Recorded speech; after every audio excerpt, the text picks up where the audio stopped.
Hey everyone, this is DWS Darius and welcome to the fish room. So today I want to give you guys a full fish room tour. I want to give you a look at all my aquariums. As of today I have 9 aquariums. My smallest tank is 20 gallons and my largest is almost 900 gallons. And I also have 2 ponds. So I have a lot going on and a lot to show you guys. Now we're going to start off taking a look at my largest aquarium. Right here we have my DIY fish tank that I built a couple of years ago. This is a fish tank made out of plywood. We built it a couple of years ago and this tank is doing excellent. Now the fish are actually a little bit mad at me, and that's because I was doing some experimenting and I dropped something in the aquarium. And this tank is 4 feet tall, so I actually had to climb in there. So they're pretty upset that I got inside and disturbed their peace. So a lot of them are hiding in the back. So I'm going to try to give you guys as best of a view as possible. Now before we actually look at them, I want to give you a quick look at the canopy above. We have some plants growing nicely. These plants are growing aquaponically, which means that they have their roots in the water. And these plants rely on the waste that the fish produce. So I feed the fish, they poop. That poop is broken down and converted into nitrates. And then these plants absorb the nitrates. And it's just perfect for this aquarium. It's just the most natural thing that you can have for your fish tank, the most natural type of filtration. Of course, nitrates are bad for your fish, but plants love them, so the plants sucking up the nitrates just makes this the most complete ecosystem. So yeah, the plants are doing nice. I have mostly peace lilies, and they're growing very strong, very vigorous. You can see that they're actually starting to press up against the lights, so I'm going to have to do some trimming. These plants are actually very competitive with each other.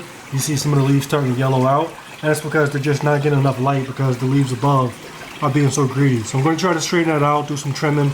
But it's nice to see the plants growing nicely and strong. It's nice to see that I also have some flowers from these peace lilies. So yeah, definitely nice to have that above. Not only is it beneficial because it's filtration, but it's also aesthetically pretty pleasing to see. After that, we're going to take a look at the fish in the aquarium. Now this is my monster fish tank, and the main theme of the tank is South America. There's just so many beautiful fish that come from South America, especially when it comes to freshwater fish. I believe that the majority of the best freshwater fish come from South America. And in this aquarium, I'm displaying the predators of South America. Now there are 2 fish in this tank that don't come from South America, but in the future I plan to sort this out to make this tank completely South American. And I have a collection of peacock bass.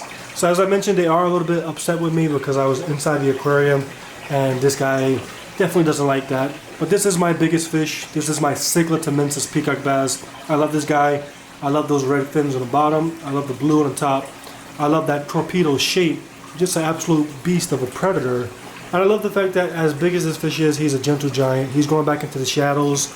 All day he was front and center, but ever since I got inside the tank, he's been in the shadows. But that is my biggest fish. He's about 30 inches long. Definitely a personal record. Now you're not going to see him too much in this video, but if you want a better look at him, I just made a video not too long ago showing the actual growth of that fish. I bought him when he was 7 inches, and as I said, he's about 30 inches, so it's definitely very impressive to look at how far this fish has come. But yeah, he's a gentle giant, and I definitely love that guy in this aquarium. After that, we have my Cyclamano peacock bass, my oldest peacock bass. She's at the top because she's getting a lot of trouble from this smaller mono, and that's because this guy, he's feeling confident. That's the reason why he has that big old nuku hump. This guy's about 14 inches. He's the smallest peacock bass, but as of now, he's the most aggressive. And for some reason, he's just super confident. That's the reason why he has that giant forehead.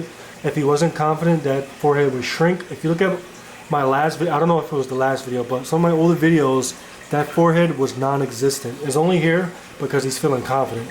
But he's feeling confident. He's trying to spawn. He's actually trying to force the female to spawn. So that's the reason why my bigger female up here, she's standing at the top just to try to stay out of his way. But she's a beast. She's about 18 inches, and she's my oldest fish, so she allows me to come and pet her. This guy, he's greedy, so I am able to give him a little pet as well. But she is my historic beast in this aquarium. But yeah, she's about 18 inches. There's a difference, even though they both are Cyclamano, he's a better quality. Let's come down here and see if we can get a little side view. Try to do some finger wiggling to attract him, but he has that nice beautiful golden body. He also has some blues. He has the red head, the orange, so a nice display of color. She, on the other hand, she's like a B minus. If he's an A, she's a B minus when it comes to color. Not the best color, But as I showed you guys, she has some decent personality because I am able to pet her. After that, we have my Cichlid Orinoco. He's very beautiful. Normally, this guy is the most aggressive. However, with this guy being a jerk, like I said, everybody else is trying to stay out of the way. This one is about maybe 17, 18 inches. And he's beautiful. And at the moment, he's just in the shadows. And after that, we have this guy right here, Cichlid Azul. I love the contrast. These are all peacock bass that I'm showing you guys. But look at the difference between this guy and this guy. Just love the difference. The different types of peacock bass, the different colors, and it's so many different types, but I can only keep so many in this aquarium. But yeah, this is the Cichlid Azul. I actually added the Cichlid Azul the same time that I added the Cichlid Mono. The Cichlid Azul grew so much faster. The Mono, as I told you guys, is 14 inches. The Azul is about 18 inches.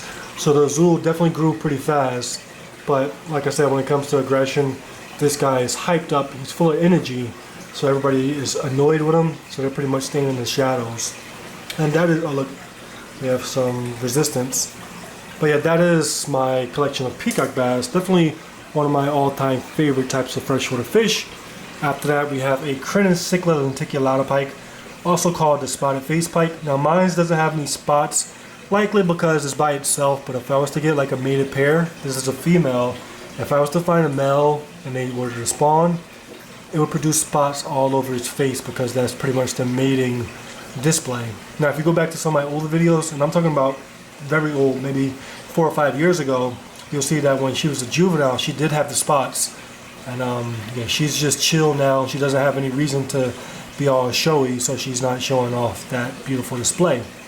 After that, we have my Mesoharis Geoffrius, another fish that's pretty upset with me stepping inside the aquarium. Before I started making this video, he was front and center. Then when I got inside the tank, he retreated to the shadows. But he's actually a pretty decent fish. Let me see if I can attract him. I can't, but you can see his mouth. I might have some B-roll that I could toss on top of this. But a very decent looking fish, a very rare.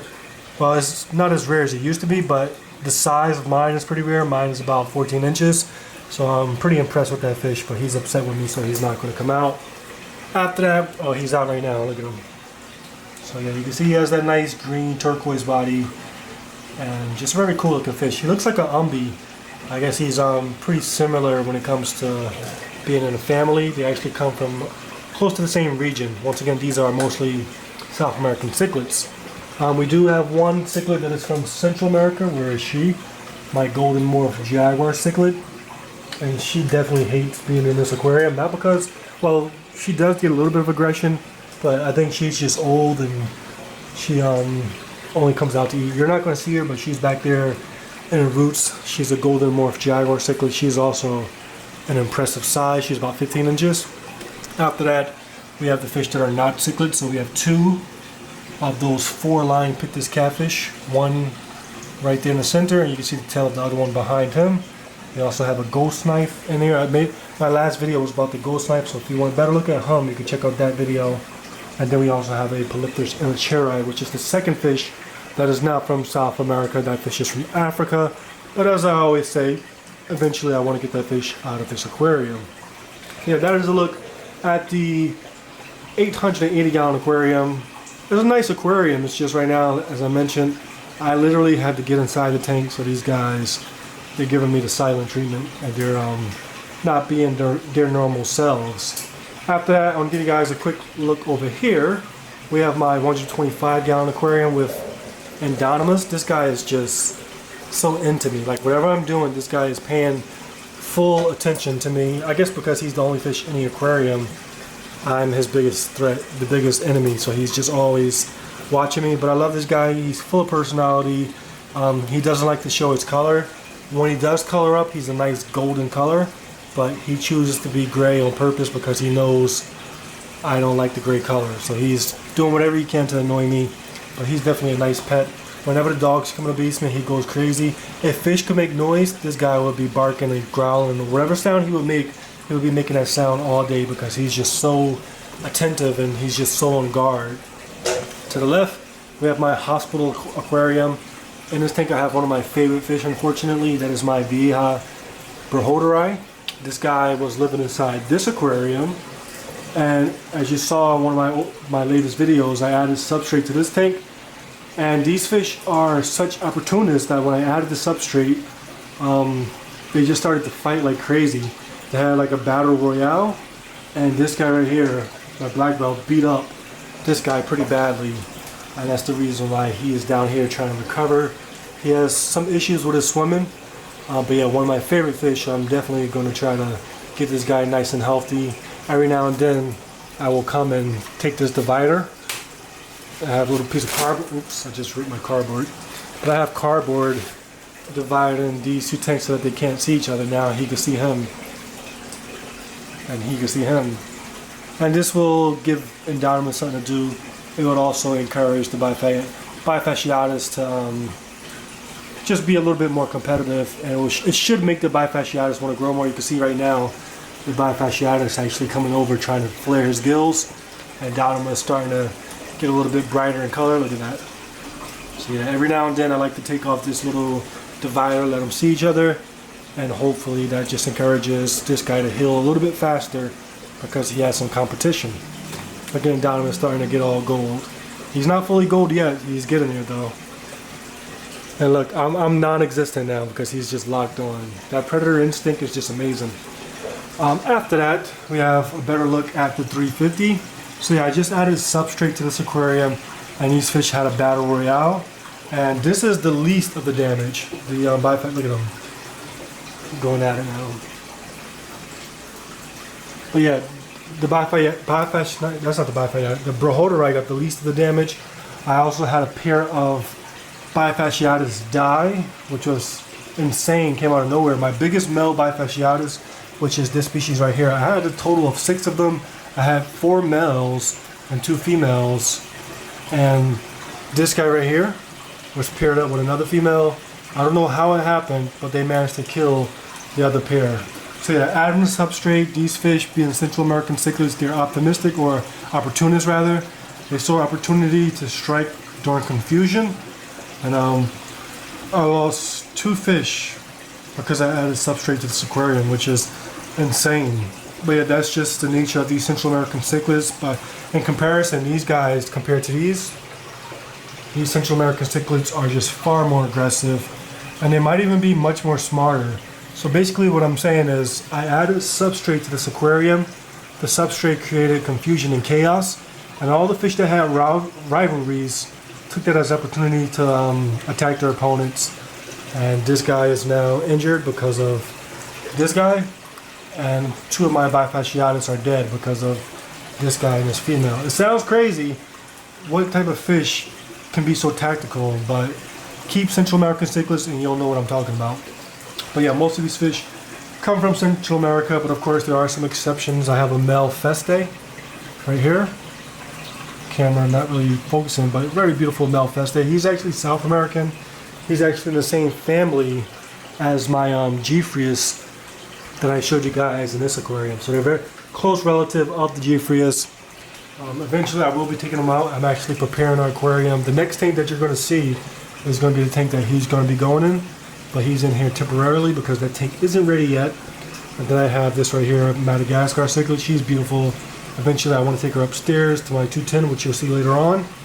And right there I have one of 2 bristlenose plecos. That one back there is an albino. I have a chocolate one, and then I have 2 more South American catfish.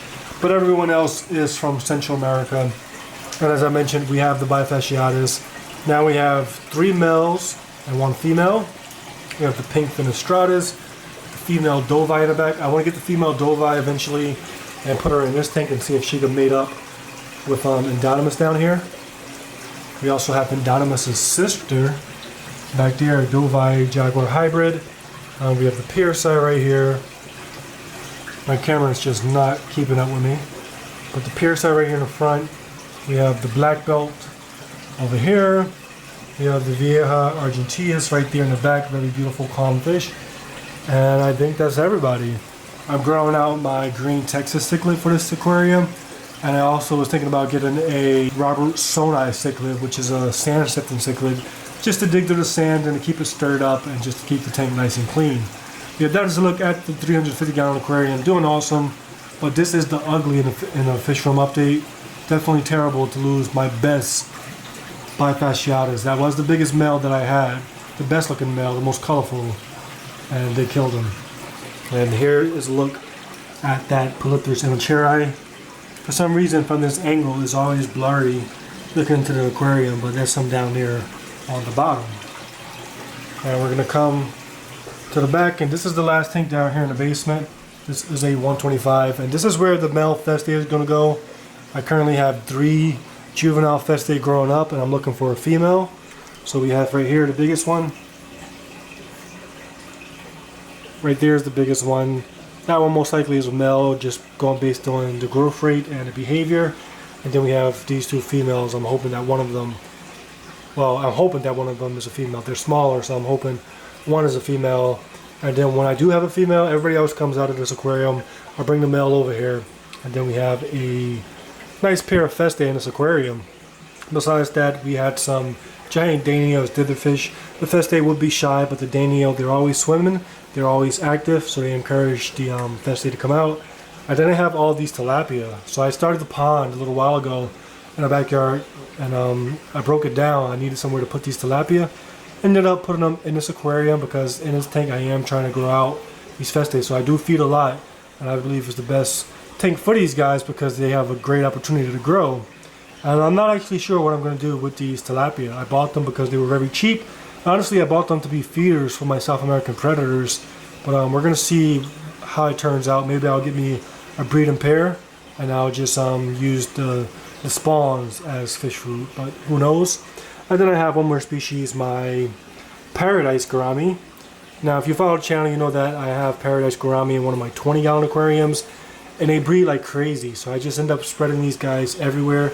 This guy was actually added to this tank by mistake.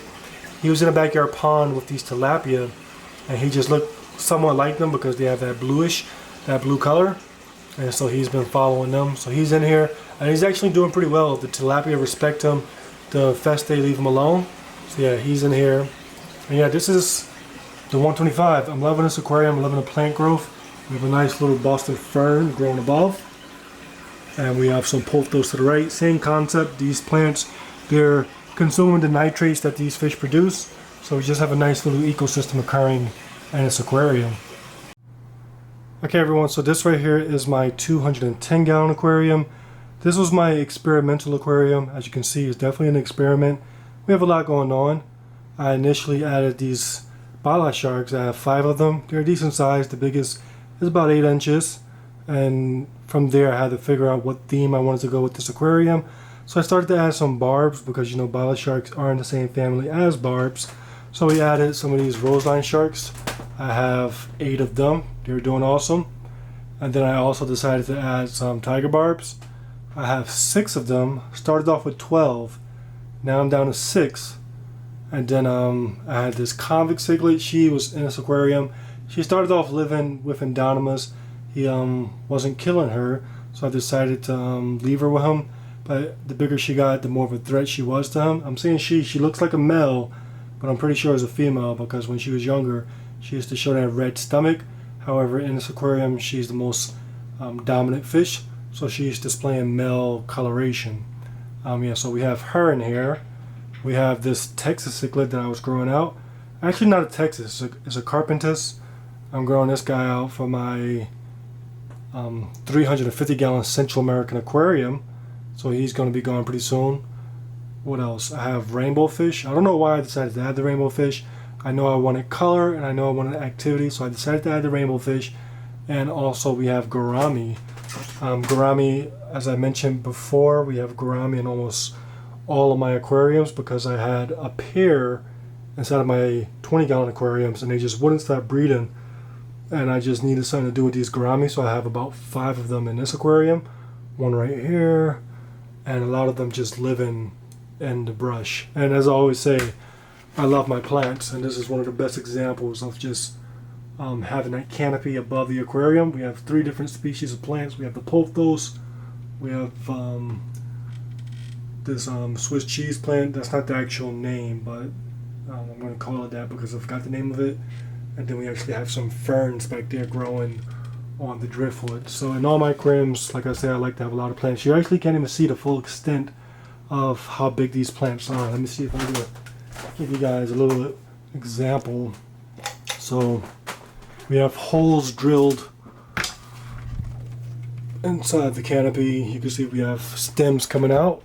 This is one stem that decided to come out on his own, but we have, let me take some steps back. So we have one stem coming from out of there, going down, over, and it comes back around. And then we have another stem, let me focus, that goes up, over, down, down, right there. And we have a lot of leaves right here. Somehow one of those stems come around behind this dresser.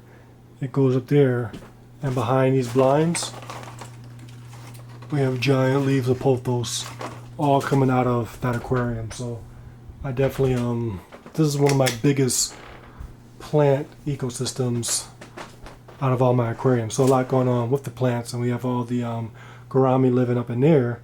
And then you can't miss it, we have a bunch of African cichlids. And these African cichlids pretty much came out of nowhere. I used to have an African cichlid tank. I sold all the African cichlids, but somehow there were some babies surviving. Babies that were the same size as some of these babies that you see in here. If we stare at this rock, you might see that movement down here. That's a baby African cichlid. So I have babies that same size. I decided, let me bring them up here. I brought them up here. They exploded with growth. And then we have this guy, a dominant male Mason Reef. He's actually a Mason Reef hybrid. He's mixed with another species of Mabona. We have him.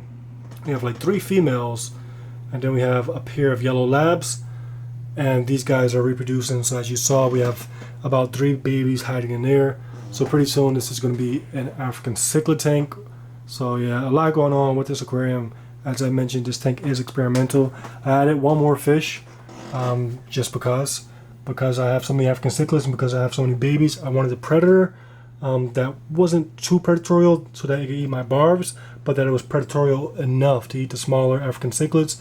So I went and picked me up this OB peacock. Absolutely gorgeous fish. Reminds me of the beauty of African cichlids. He's back there.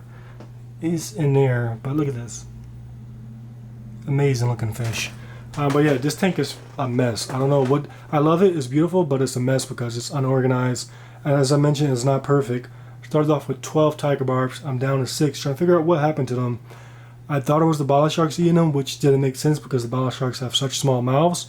And one day I actually found a culprit with a tiger barb in his mouth, and it was this green carpenter cichlid. So this guy ate 6 of my 12 tiger barbs. So actually, after this video, when the lights go out, I'm going to try to catch him, and I'm going to take him and put him inside of that Festae aquarium.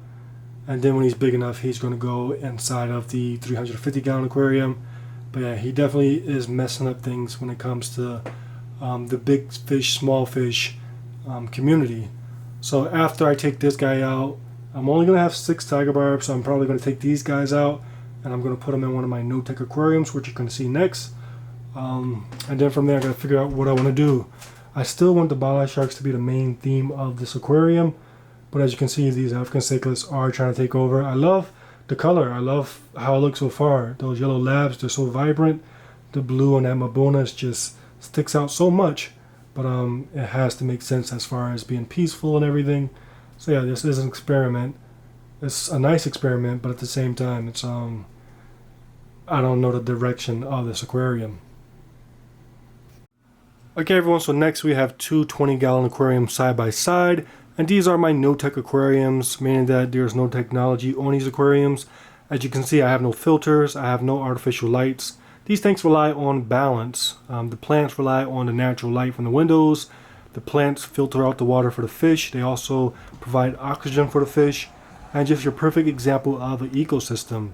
Now, since the last time that you saw this aquarium, I did make a few changes. Last time I told you guys that my substrate was pretty much expired. In this aquarium I have a lot of plants that rely on nutrients from the substrate, like the Amazon sword and the dwarf sage. Before, this used to be a nice thick jungle, but eventually they used up all the nutrients, and that's the reason why it's kind of empty. So I asked you guys what I should do. I was going to buy a brand new aquarium and just start fresh, but you guys recommended that I try root tabs, so that's what I did. I added 40 root tabs. It's been about a month, not really seeing too much of a difference. Maybe the Amazon sword is a little bit greener, but not really seeing too much growth with the dwarf sage. Going to give it a little bit more time. I have another pack of root tabs that I'll try next year. And if that doesn't work, I'll just go ahead and buy a new aquarium and start fresh. like I did with this tank. This was a, you saw, it was another no-tech aquarium. I just took that old one, put it outside, bought a brand new 20-gallon aquarium, a nice fresh batch of dirt, and just transfer some plants in here. And same time period, and the plants are definitely loving this fresh substrate. This dwarf sage doubled in size. I have another clump of dwarf sage over here, which is actually sending out a lot of runners. This Amazon sword is growing, so it's definitely liking the fresh dirt compared to the dirt with the root tabs. Come back into focus. So yeah, we have these two tanks up and running, doing awesome. Now because this one is kind of young, it's not really as grown in as this one, I'm limited to the type of fish that I could keep. So I only have 2 of these Paradise Gourami. By the way, I started off with a pair of Paradise Gourami. This is one of my original males, and they just bred like crazy. I had dozens upon dozens. I spread them all around my fish room, all outside, and now I'm down to the point where I have 3 in this aquarium, 2 in this aquarium, and I'm going to get to the point where I just keep a male over here, a female over here, and whenever I want to spawn them, I put them together, because if you leave them together, they just spawn non-stop. You can see, even now, we have a little nest of, little bubble nest right here. Right there's a bubble nest, and that's the reason why they just breed so successfully, because they have those bubble nests. So yeah, we just have 2 Paradise Gourami in there. Eventually, when the jungle gets more full and the plants become more mature, I'm thinking about adding some tetra. Normally with these aquariums, I like going with barbs, because barbs are a little bit more hardier. They could tolerate the temperature swings. But I want to try some neon tetra. Just look at the personality differences. You know, barbs got a lot more activity. Neon tetras, from my experience, they're more boring, but I want to see if that's true or not. And the best way to test that is by putting them in this aquarium where I gotta keep an eye on them, because this is a bedroom aquarium. But yeah, these 2 tanks doing awesome. To the left, the more mature aquarium, we have the cherry barbs. They're thriving. I started off with 4, and now I have about 10.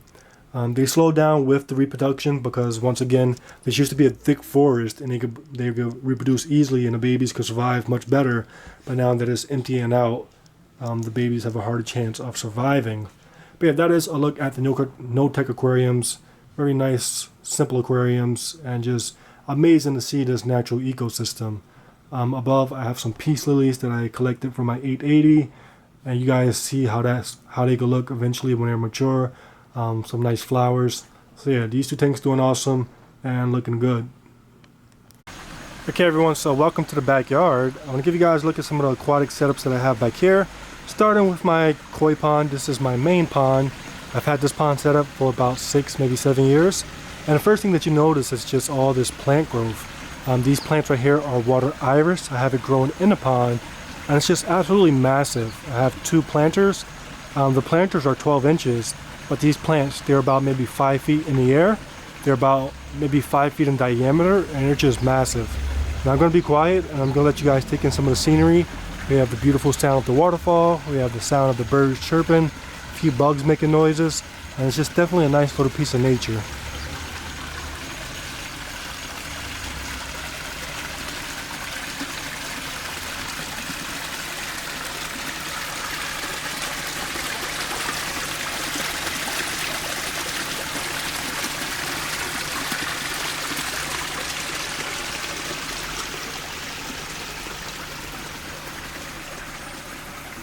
So one of the biggest upgrades for the pond this season was that we actually took out a piece of the fence. The fence that you see here used to go all the way across. The reason why we needed the fence was because when the dogs were young, they used to dive in the pond, roll in dirt, and then dive back in again and just make the pond filthy. So we needed the fence, but now the dogs, they're pretty mature. Rocky mainly. Rocky is pretty mature. When he was young, he was wild, but he's mature. Ghost, he's still young, but he's not as much of a swimmer. So we don't really need the fence for that. Also, when we used to keep turtles, the fence was good to keep the turtles in, but we don't keep turtles anymore either. So perfect opportunity for me to take down this piece right here, and I added me a little bit of a dock, and I could just come and sit down, and definitely right here it's a nice perspective. And I want to use this as an opportunity to get close to the fish. I still haven't had time to actually do it, but eventually I want to be able to come here and just sit down, feed the fish worms and stuff that they like. And this will definitely get them used to my presence. I'm very close to them. And I can spend a lot of time here. Before I used to have to stand up, and you know, you stand up for 5 minutes and then you get distracted and do something else. But if you sit down, you can read a book or something and just spend a lot more time by the pond, and it allows the fish to get used to you a lot better. On top of that, the view is just much better with that fence being gone. So definitely the biggest upgrade for the pond this season. Besides that, we haven't really done anything different. We didn't add any new fish, and the plants just keep getting bigger and bigger. I kind of don't like how big they are because the pond is, it's not that big. The pond is 12 feet long, but look at that. When you have 2 5-foot plants, it kind of shrinks it. So it kind of is an eyesore, I think, to take away from some of the beauty. However, I know that the iris is just very beneficial. The bigger these plants are, the more they consume. So I'm gonna leave them in here, and I'll give you guys a quick look at a quick feeding. So I'm gonna try to set this over here and toss some food.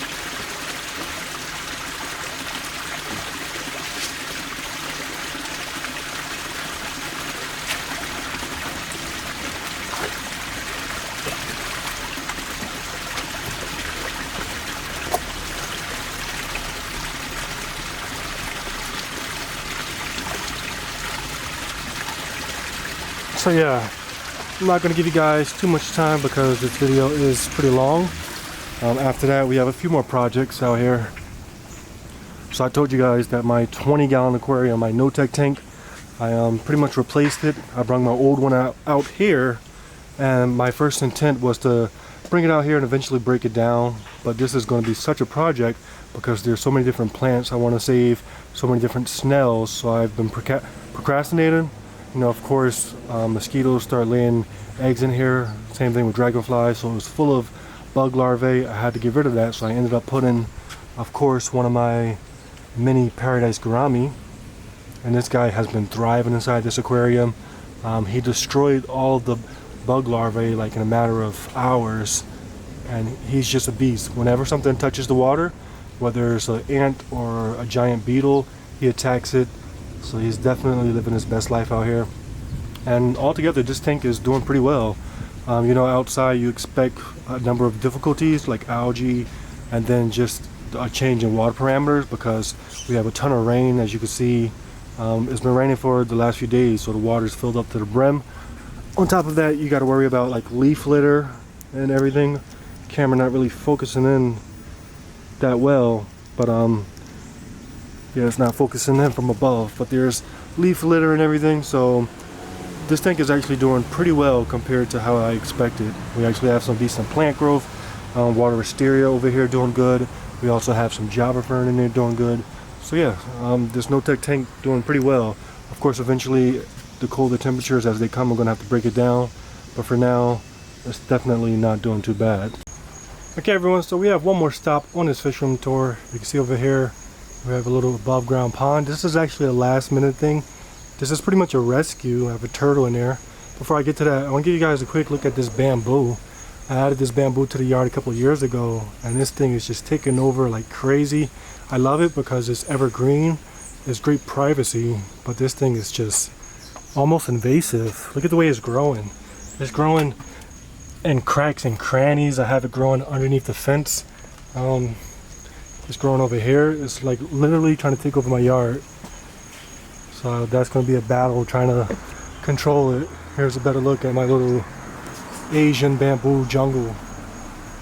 Like I said, it's great privacy. It's just out of control. But yeah, this right here is a 125-gallon above ground pond.